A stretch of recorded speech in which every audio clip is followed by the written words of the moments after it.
જય Shri Krishna, good morning. હું ને મારા પપ્પા ફોટોગ્રાફી એમ જ કરતા હતા. મારા જેવા ઘણા છે કે મિરર જોઈને એટલે એ ફોટો તો ખેંચવો જ પડે ને. પછી મારે જવાનું હતું બહાર. જો અંધેરે મેં કોઈ દિખ ही रहा है કોઈ તો હે પતા નહીં. એટલે મારે પહોંચવાનું હતું બેસેલી કોપીસ એરિયામાં. તો અમે ત્યાં પહોંચી ગયા અને મારી બે વેઇટિંગ કરતા હતા એકચ્યુઅલમાં. પછી તો શું, સારા કેફેમાં ગયા હોય એટલે આપણે થોડુંક શોર્ટ બોટ તો કરી. ત્યાં મસ્ત લાઈક સિટિંગ એરિયા સરસ હતો.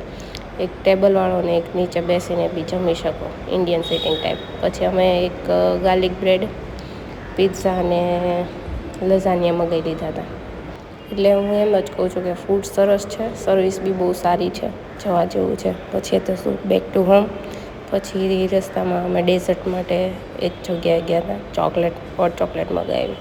અહીંયા અમારી સાથે થોડુંક સ્કીમ પણ થઈ ગયો હતો લાઈક. એટલે આ બોટલનો ભાવ તમે શું આપ્યો છે ને એ કહેજો મને.